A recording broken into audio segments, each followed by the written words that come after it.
All right, everyone, let's get the show started. Welcome to our DevOps office hours. It's June 9th, 2021. My name is Eric Osterman, and I'll be leading the conversation. I'm the founder and CEO of Cloud Posse. We're a DevOps accelerator, and that means that we help companies own their infrastructure in record time by building it together with your teams and showing them the ropes. So if that sounds interesting, head over to cloudposse.com/quiz to get started.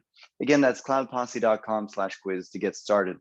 Our call today is recorded. If you're tuning in from our podcast or YouTube channel, you can register for these live and interactive sessions by going to cloudposse.com/officehours. Again, that's cloudposse.com/officehours.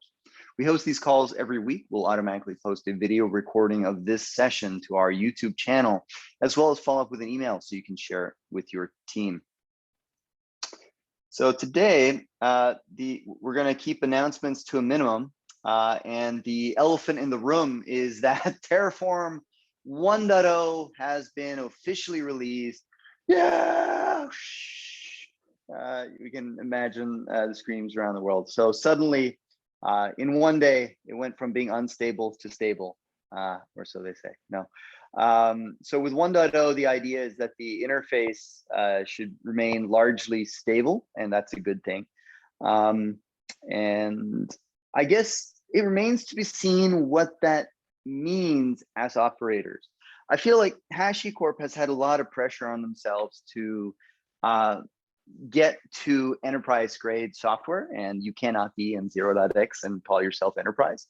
So I think this has been largely driven by a business need rather than a product maturity necessarily.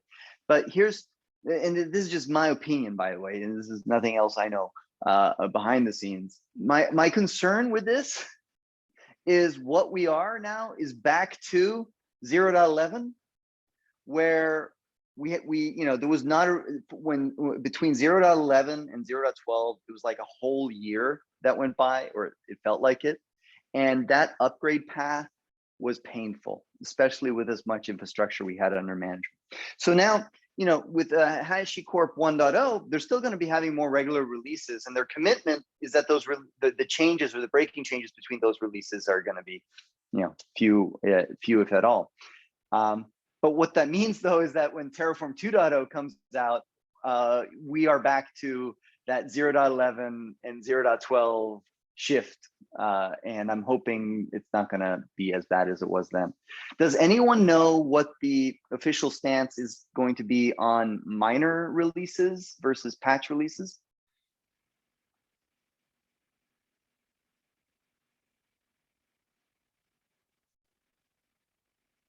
And I guess that's a 0 for 0 there. Okay. All right.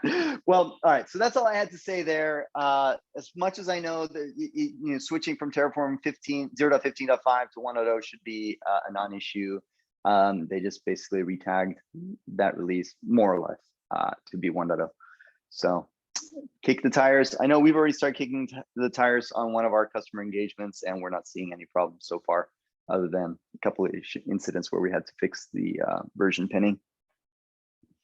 All right, so today we have a special edition of Office Hours. Yoni, who is one of our very active Slack community members and founder of Indeni, which is a startup that is specializing on infrastructure as code security, is going to talk a little bit about a project that he's been working on for the last year. Now, before this, he was at the IDF unit for the Israeli Intelligence Corps. And if you guys remember Stuxnet, yeah, that was Yoni. No, I'm just kidding. He can neither confirm nor deny his involvement with Stuxnet. Anyways, he did not know I was going to say that. Anyways. Especially on a recorded session. Yeah, so Cloud Posse, we're going to get taken out now by the IDF for breaking that. No, I'm kidding. That's just what the Financial Times said. I swear, I took it from there. All right. Anyways, he's going to share a little bit more about what he's been working for the past year. He's developed this product. It's called Cloudrail. Cloudrail is an infrastructure as code security automation tool that you basically slip into your CICD pipelines to catch problems before they hit production. It's designed to predict security misconfigurations and work specifically with Terraform. So that's why we thought it'd be interesting to have him on the show. So rather than take the static analysis approach of tools like Bridge Crew, which are also phenomenal tools, I mean, these are all complementary products, it evaluates the plan file itself for security misconfigurations so you can catch them before you apply them. So I just wanted to lay out the format of today's call a little bit before we get into it. It's going to be a little bit different. So usually we have, lots of announcements and then interactive Q&A. Today, I'm going to drive more of a casual conversation with Yoni, and feel free to jump in at any time and ask more clarifying questions.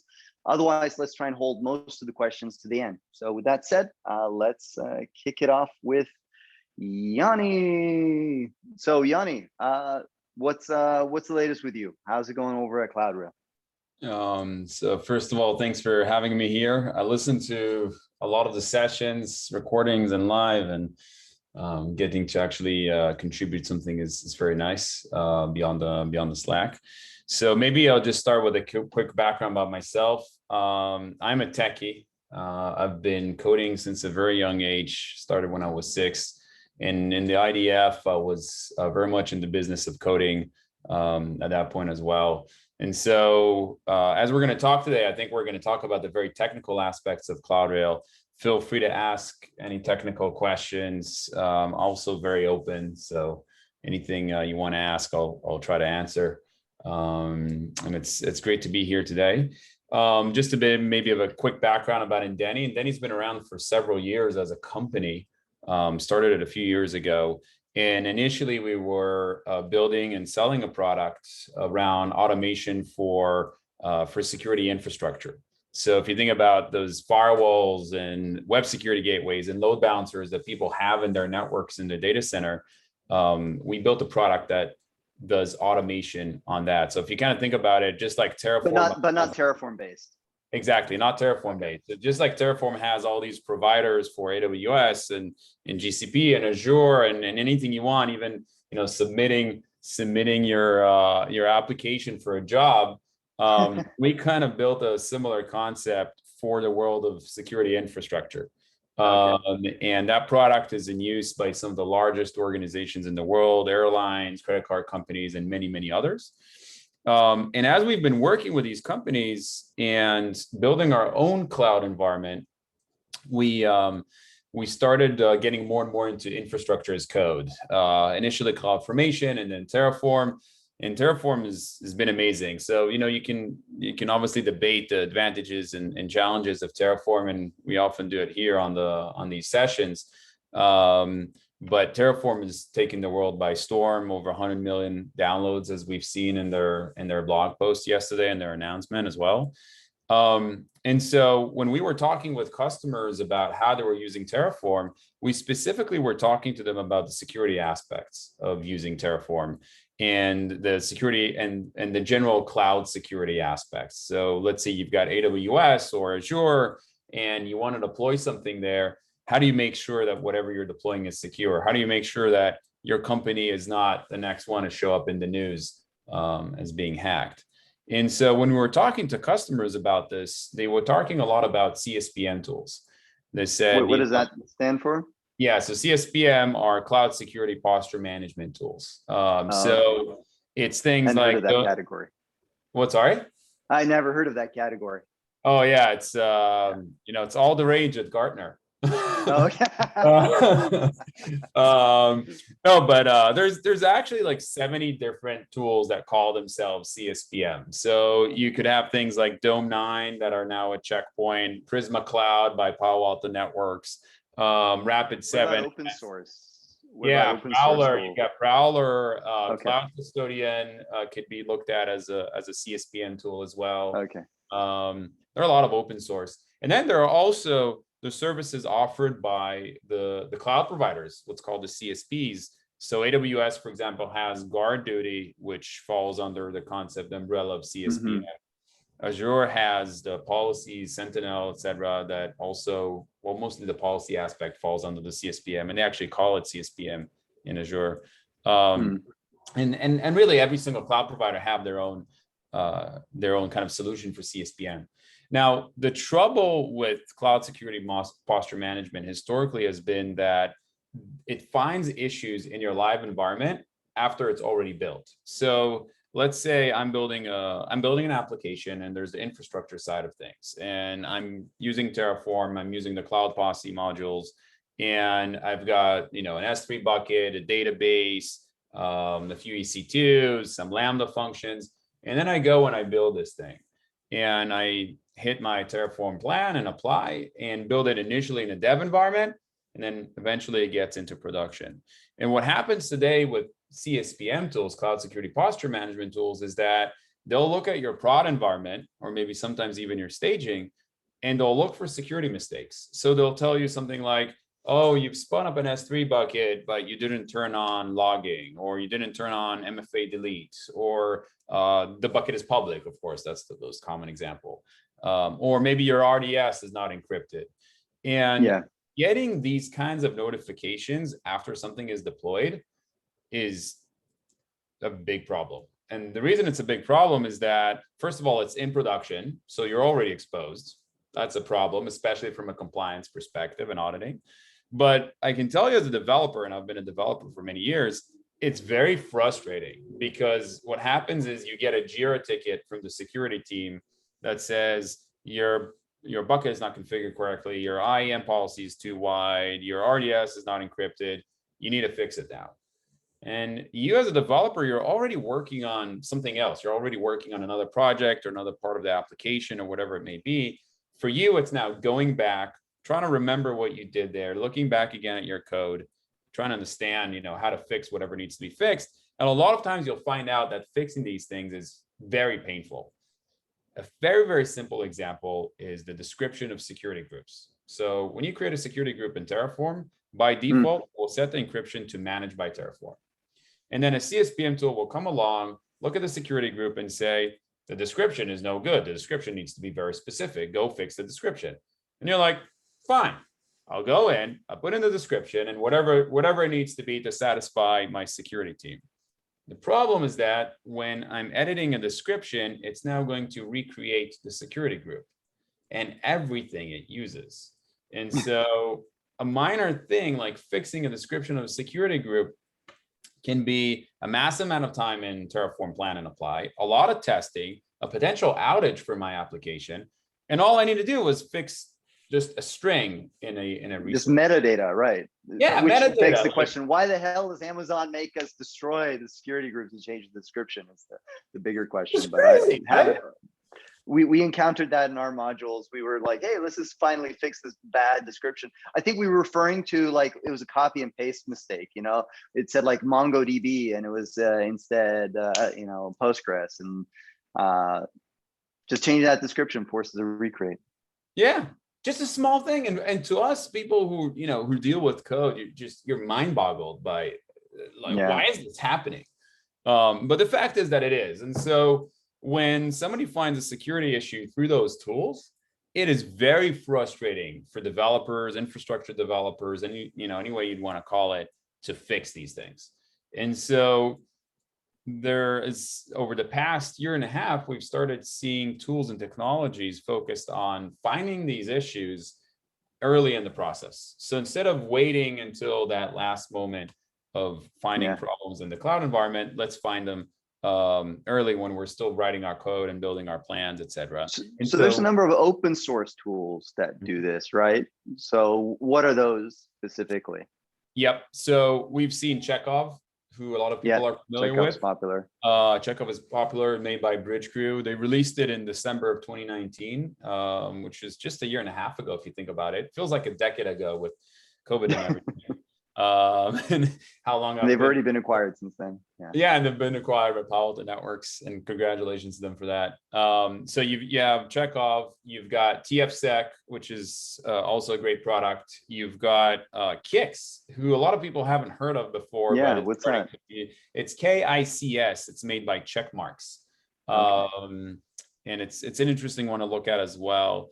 There's obviously all the OPA and OPA based things, and so kicks like that, exactly. So there's obviously all the OPA based things, whether it's the the few kind of usage of it, or just direct usage of OPA or anything else. So there's basically a whole bunch of different open source tools. Now, what all of these tools do is they focus on what's called static analysis. So they look at your code and they analyze whatever issues you may have in your code. So for example, let's say, if we go back to the example earlier with the security group, they'll check that you actually have a description for your security group. And they'll tell you about it before you actually try to build it. Or if you're using an RDS, they'll tell you your RDS is not encrypted, and you can fix it before you push it into production. And that way you're avoiding all these issues from the CSPM. Now, as I mentioned, we were building our own cloud environment. And so we started playing around with these tools. We started playing around with Chekhov and TFSec. And again, this is about 1.5 years ago. So it was kind of early on for them.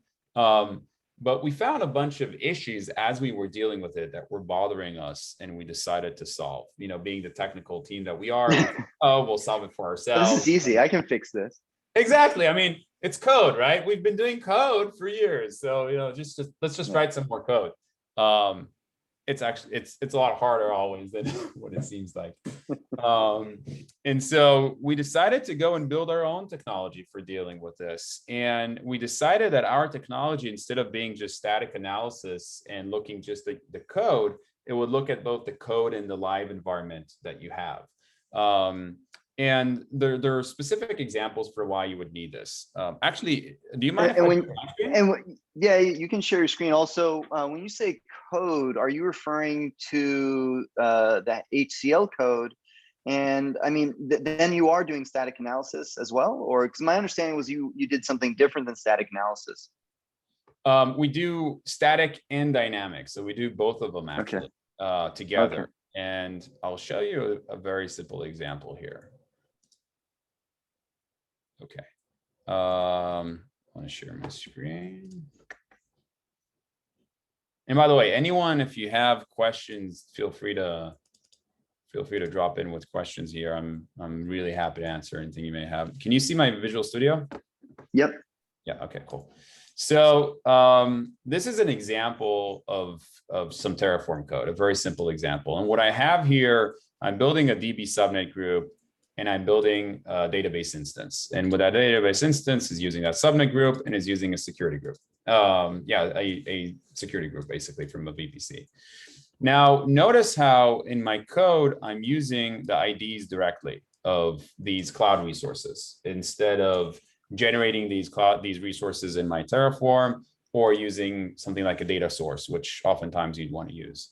Now, we've seen a lot of users actually use this. So we've seen a lot of users create resources in the cloud, either manually through the console, or maybe in another set of Terraform code, or maybe even CloudFormation. So they create the resources separately, and then they try to use those resources within their Terraform code here. Either they use a data source, or they're using the IDs directly, like I just did here in this example. Now, when you do what's called static code analysis, you don't know what these IDs mean. So if I'm just looking at this code, and if I run Chekhov or TFSec or Kix or any of those tools, they'll see the subnet IDs here, but they don't know what they mean. They don't know how those subnets are configured. And so what we saw is that this caused these tools to miss a lot of issues that should otherwise be detected. Okay. Now, the flip side is also correct. So in many cases, we found that the existing tools were actually identifying issues that didn't exist simply because they didn't know what were the configurations of these various resources. So they didn't know, for example, if this subnet has public IP address enabled or disabled, where it kind of it automatically generates it for resources. Or they didn't know if this security group is the default security group and what rules does the security group have. And so it made mistakes in both directions. So it had a lot of noise and false positives, and it also had a whole bunch of false negatives. Now, if you look at the world of doing security analysis for code in general, what people know as application security, this kind of problem has been solved. And the way that they solved it in the world of application security is they started applying what's called the dynamic analysis, which means looking at how your application is actually running instead of just looking at the code. Mhm. And the really advanced tools do both static and dynamic analysis together. And so we decided to do that. So the way that Cloudrail works is it will look at your Terraform plan. It will also look at your live cloud environment, and then it will merge the two together. And then after merging the two, will it actually run the rules? So if we look at this example here, Cloudrail will look at this, see the security group you have here, find the security group in your live environment, pull the details for the security group, and determine that the security group is actually the default security group in the default VPC.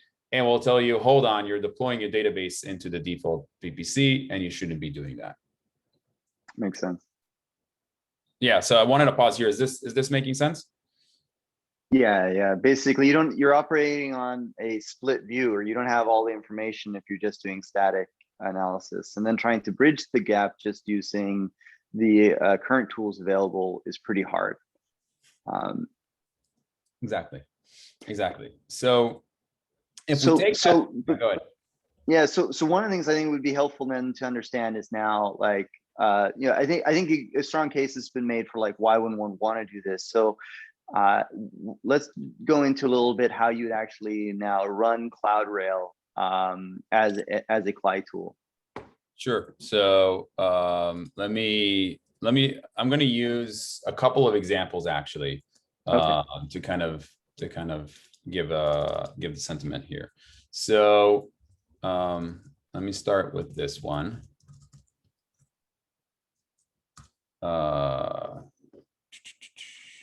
Okay, can you see this, the GitHub screen now?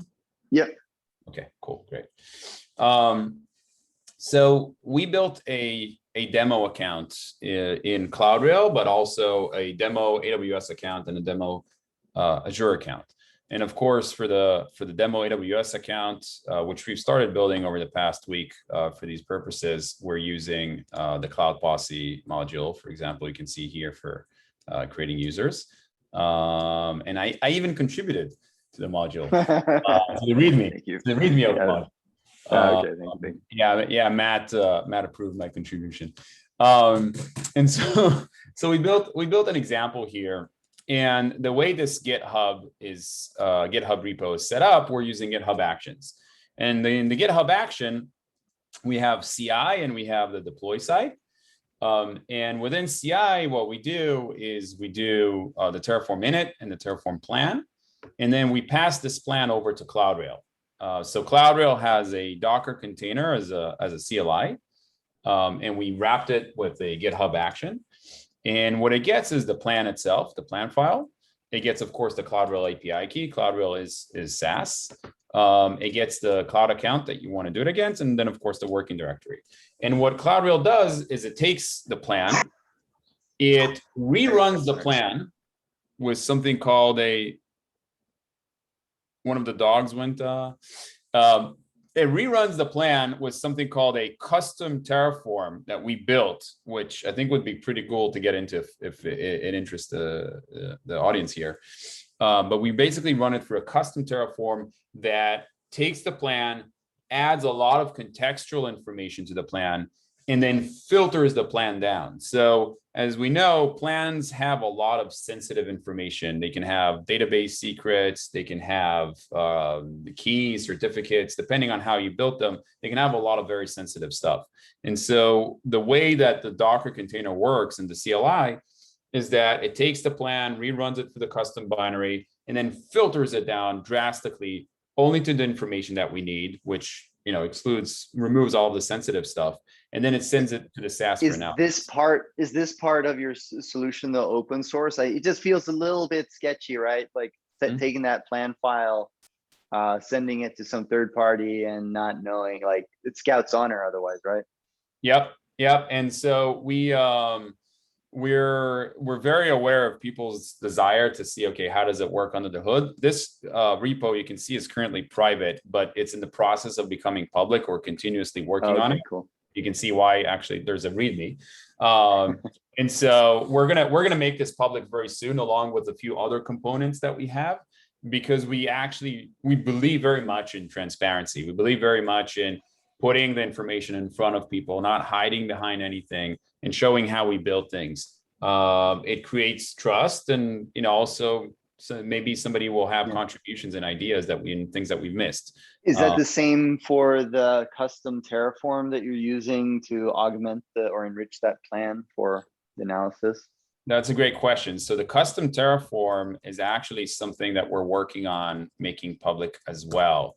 And the custom Terraform, this is a fork of the main Terraform core binary, but we've modified it to fit our needs. And so we actually have a custom Terraform 0.12, custom 0.13, 14, 15. 1.0, come on. We're about to. It's actually, I saw the ticket being worked on right now. So we're about to have the 1.0 too. And then of course there's going to be the 1.1, et cetera. Now, this seems to I don't know. Every time I've seen some fork of some project that parallels it, it seems like a big endeavor. Are you taking steps to kind of upstream some of those changes or get them accepted, or what's the long-term viability of that strategy? Yeah, so it's what's known as a PITA. I don't know if we need to be like PG-13, rated R, or whatever on this call, but pain in the arse. Yeah, exactly. And yeah, it is, and our developers hate it. And we've been talking with HashiCorp to get it into their main build. And we're very open about what we did there. And actually we're working on a blog post to be more detailed about what we did here. And we would love for this to be part of the main Terraform tool. So we're hoping that they'll accept that as something to work on. But basically, to maybe kind of explain why we did this, the very, very basic example, very, very basic idea is that if you look at just the Terraform show output, the JSON output, so Terraform show.json, it's missing a lot of contextual information. So for example, if you want to determine that a specific RDS is using the default security group of a VPC, in the show output, you can't see that. You can see very minimal information. And so actually, I think I can pull up an example. 1 second. I think I have one here that I was working with. We don't have to do that though. Or I mean, I just don't want to get derailed too far. Yeah, I don't know, just because this is the augmented output of Terraform show in your version. No, this is the original version. Okay. So if you look at, so let's say I look at just this very, very simple Terraform code. Okay, so I'm spinning up a VPC, a subnet, and a security group rule. Okay, which I'm adding to the default security group.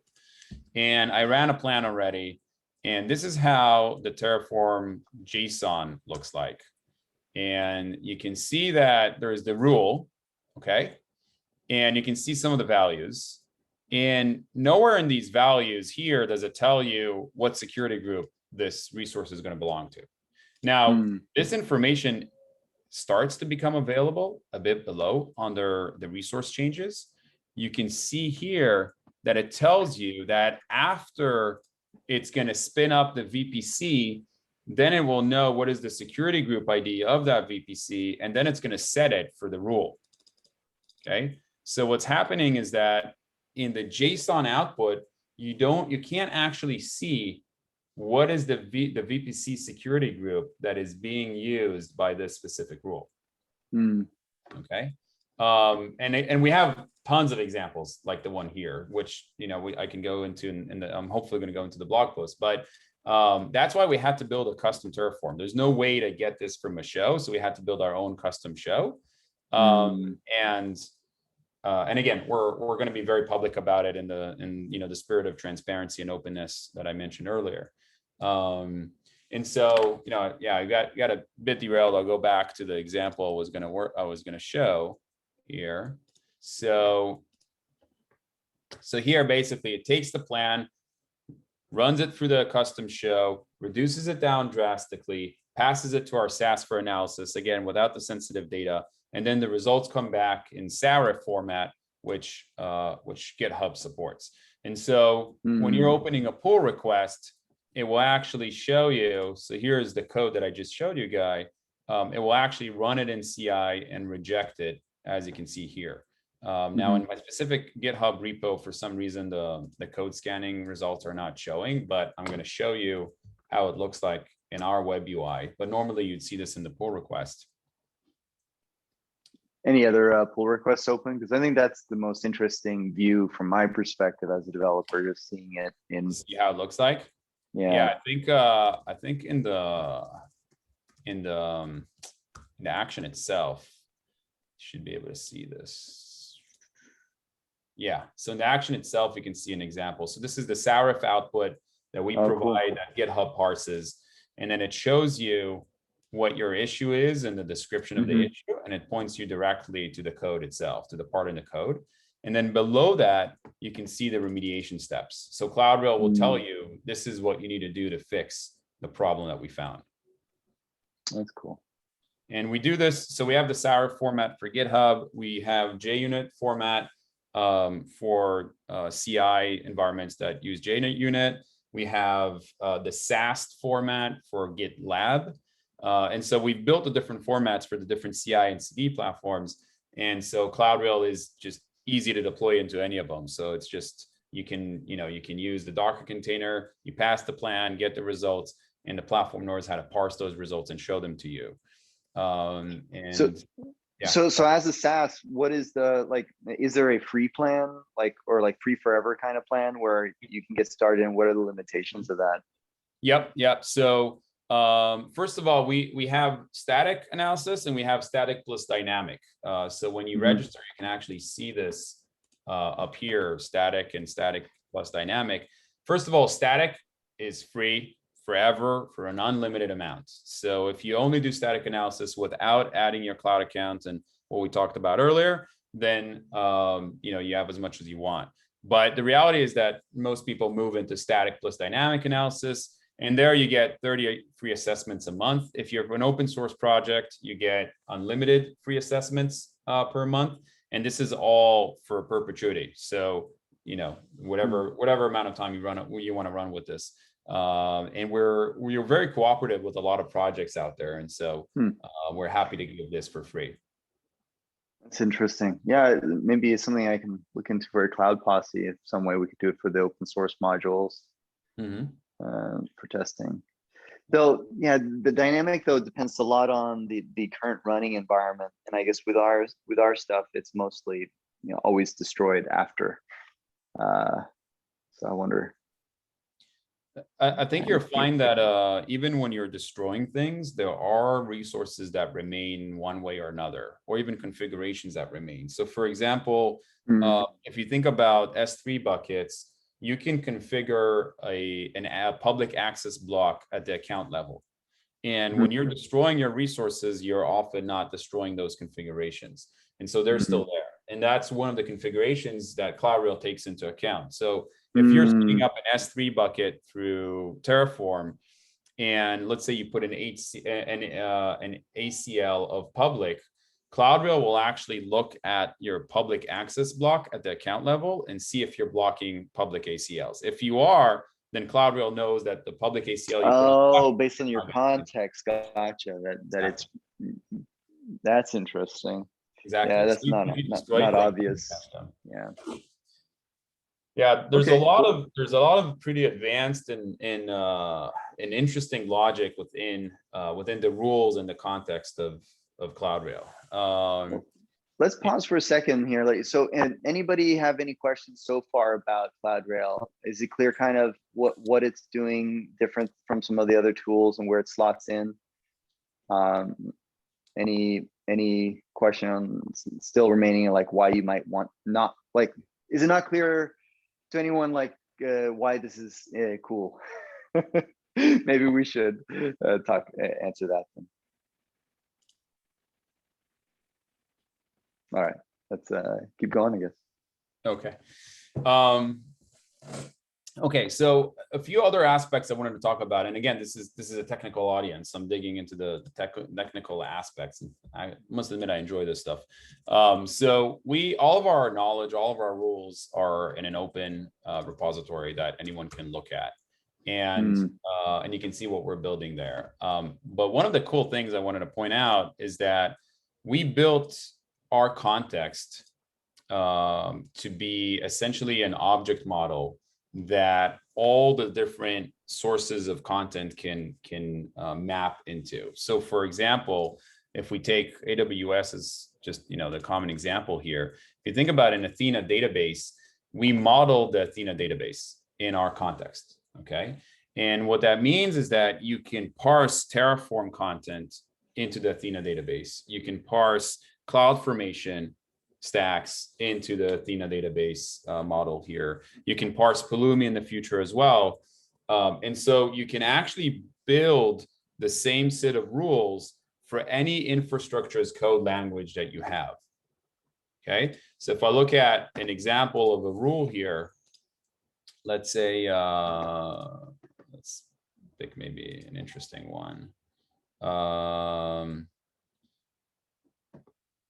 Here's an EC2 S3. Actually, I wanted the role share, S3 role share, EC2 role share. In this specific case, this is a rule that captures two EC2s using the exact same role. One EC2 is public and one is private, and it's a big security issue, but that is being captured here. But the interesting part is that this rule is built on top of our context model. And so it doesn't matter if you're using Terraform, CloudFormation, Pulumi, any language you want, any of those languages that we parse into our context model, the same rule will apply. And the same thing is also true to your live environment. So if you think about one of the big differences in static analysis versus dynamic is that in the existing static analysis tools, they have different rules for Terraform, different rules for CloudFormation, different rules for the cloud environment, for the live environment. Each rule is implemented multiple times, whereas here you have each rule supports all of these. So it's one rule that's built.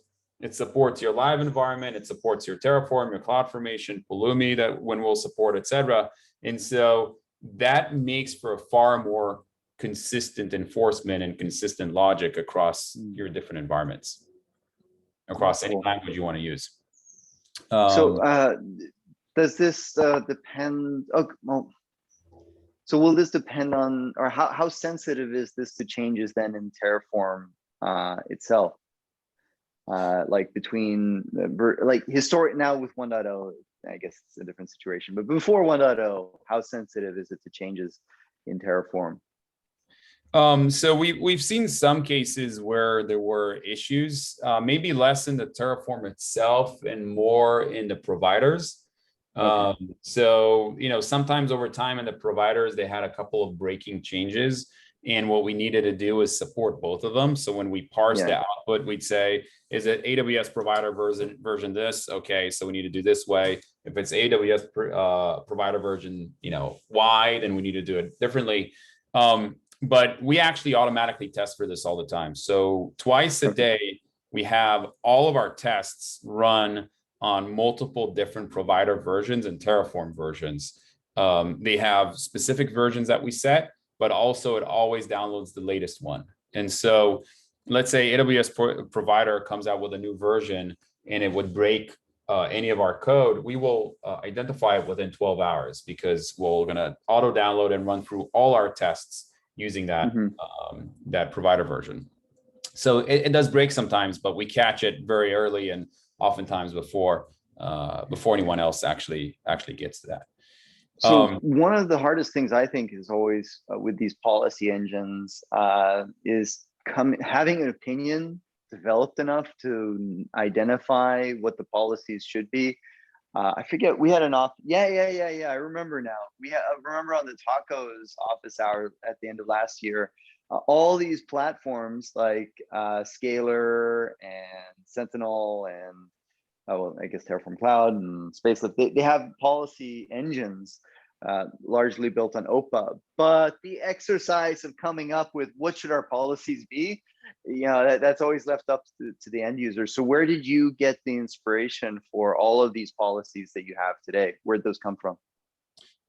So first of all, the original batch came from various kind of standards like CIS. So if you think about it, there's AWS CIS. I'll just show it here for those who might not be familiar with it. There's CIS for Azure, for AWS, for GCP, et cetera. And this defines kind of the main controls. And a lot of tools map to this. So for example, AWS config maps to this, but also some of the other tools. So the first thing you do is you support the list that is built by CIS, which is oftentimes just suggested by the cloud provider. Then you start looking at other regulations and compliance requirements like HIPAA, PCI DSS, HITRUST, and others, and you see what those require, and you add those also as rules. And then on top of all of that, there are the rules that customers actually ask for and want to see. So, for example, some of the rules that you are seeing here in these lists were actually asked for by users. So was it here? No, I think it was. So are users basically going here and opening an issue, asking, how do we create a policy for such and such? And okay. Yeah, so that's what we would want them to do. Right now, the way it works is we get Slack messages and emails asking things. But yeah, we would like users to go into here and just open an issue. Right now, we're the main ones for opening issues based on what we're getting. And if you remember, you and I spoke about syncing Jira tickets and GitHub issues, which is still a bit of a nightmare. Oh, right. I remember you asking me about that. Yeah. Yeah, because a lot of our issues are logged in Jira, but we want to sync them into GitHub so everybody can see them. So we're still trying to figure that aspect out. But basically, yeah, you would open an issue. You can open your own pull request. You can write the rules if you'd like. We're going to have a hackathon around that, by the way. People writing rules for Cloudrail based on their own needs and contributing them, or at least sharing them. So that's going to be a really interesting one.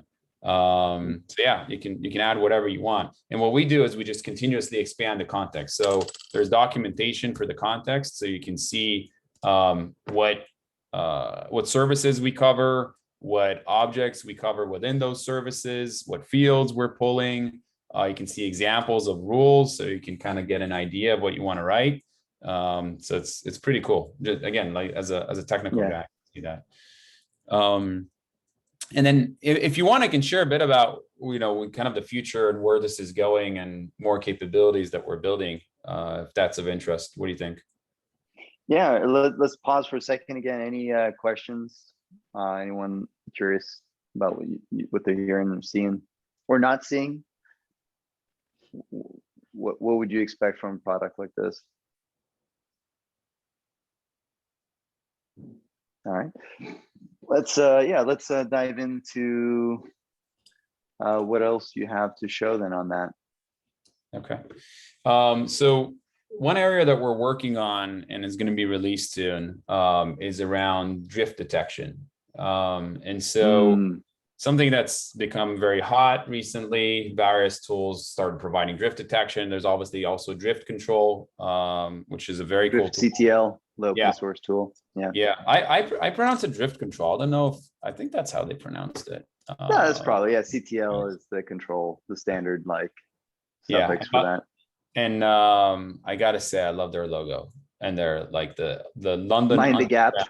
Mind the gap and the London Underground. It's genius between the code and the platform. I gotta tell you, it's genius. I love it. I told them that. I think they gave me a shirt. I want to have them on. I want to have them on office hours too. They're great. And so they built a tool that you can run, and it will take your Terraform state or multiple states, and it will compare it with your live environment. And so it's a step towards what I was referring to earlier with the whole dynamic analysis of not just looking at the code, not just looking at the state, but looking at how they two relate to one another. And drift detection in general is something that's getting a lot of focus from our users and in general. What you're going to see from us in the coming weeks is actually drift detection built into Cloudrail.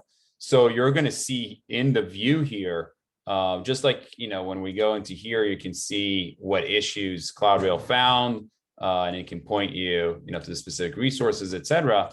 You're going to see in here the drift that we found. And you're also going to get alerts when we find drift. So let's say you've defined a database and you decided to enable a feature like the performance logs. And somebody went around your process, went into the console and enabled it directly there instead of through Terraform, the way that they should. So normally you wouldn't know. Normally, the way you would discover this is when you do the Terraform refresh, Terraform plan and apply, you get refresh, then it tells you. Now with 0.15, actually, it's a bit more informative.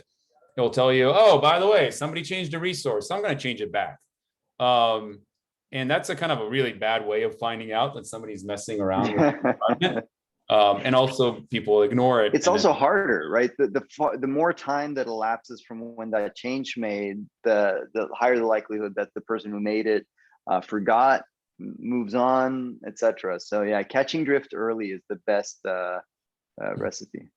Yep. Yeah. And so you're going to see that in a few weeks from us. You're going to get basically, so we're going to run once an hour, we're going to run our drift detection, comparing the Terraform plan you provided us to what we're seeing in the cloud environment and telling you if we find drift. And if we find drift, you're going to get a notification. And so if somebody made a change, it's going to be within 60 minutes and on average 30 that you're going to find out that somebody messed around with your live environment directly. And so you can immediately, obviously ask around, hey, who messed with it? But also you can stop the Terraform applies, the CI that you have, just stop, fix it, fix the code, sure you're aligning your process. It seems really hard to do because like a typical Cloud Posse customer has like 300 to 400 states for all their different components. And in order to detect the drift, you need to make sure that it's not in any of those 400 states. Is that what the product supports? Okay. Yep. Yeah, exactly. And that's been one of our challenges from a technical perspective that I'm happy to say that we solved. And that is mapping which plan is responsible for which resource. So being able to say, I saw this plan, and in this plan, it created and managed these ARNs. Like if we just talk about an AWS example, these ARNs is what I saw. Okay, so this plan manages it. So when I try to calculate drift, I'm going to do it between this plan and these resources. Then this other plan manages these other ARNs. So for these resources, I'm only going to look at that plan. So we actually had to build a mapping to understand where to look and what to compare for that exact reason. Like a graph database? Yeah, go ahead, Joaquin. No, I was saying like I built like a graph database to do the math. Yeah. So first of all, the entire Cloudrail mechanism runs on a graph database because a cloud environment is best described as a graph. What technology are you using for that, out of curiosity? We built our own on top of Python. We found it to be the best fit for us and the fastest. Okay. Developers. Yeah. We build our own. Why reuse what you can build yourself? Yeah. Although I'll be honest with you, we do reuse quite a bit, and then we also contribute back. Some of you guys might have heard of a tool called Cloud Mapper. So we needed a capability like that. We took Cloud Mapper, but then of course we found out that we need a lot more than what Cloud Mapper does. And so we open sourced it as dragoneye. It's based on Cloud Mapper. It supports Azure as well. It will support GCP as well. But as developers, you kind of take and you build. But back to the original question. In the graph, we specifically mark where each resource came from, or if it didn't. If we didn't see it, by the way, we'll tell you. So we'll say 60% of your environment, these resources we've never seen in any plan. So either they're not managed in infrastructure as code, or you just didn't integrate us into all of your CICD processes for. And is this going to be, I guess initially it's just going to be Terraform specific. So it's not going to work like with your CloudFormation templates, or? It will. So we're going to be releasing both very closely timed. And so the drift detection is going to work on whether you're Terraform or CloudFormation. Wow. That's pretty cool. Just a shameless plug. I maintain a Helm chart for open source graph database called wait.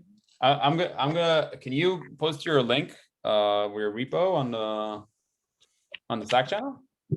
Well, I don't have the Slack channel open up. I just I have to. Yeah, I just post it in the Zoom Yeah, chat. post That's it cool. later. put it on Zoom Yeah. chat. Yeah, I'd love to. Also, I see here Michael Jenkins posted a question here about like is a rate limit.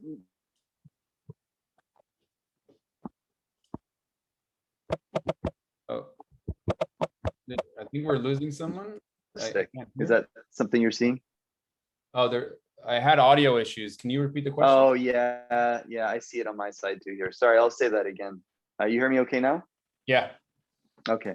Michael Jenkins was asking if you run into any API throttling while pulling the state for so many live resources.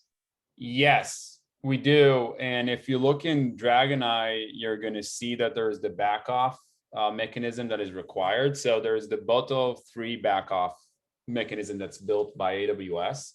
But then there's also logic we had to add on top of that because we run into these issues. And you know, what the best solution that AWS has for you is take a step back and kind of in an exponential manner, wait a certain amount of time before you try again. So that's built into dragoneye. And dragoneye is actually what you're using then as part of the commercial product on the back end? Yes, okay. It's a component. And so you'll see all the time work being done on this because this is what we use in the product itself. That's cool. Yeah. And by the way, Michael, you got a great last name. Yeah. I love it. You probably heard that before.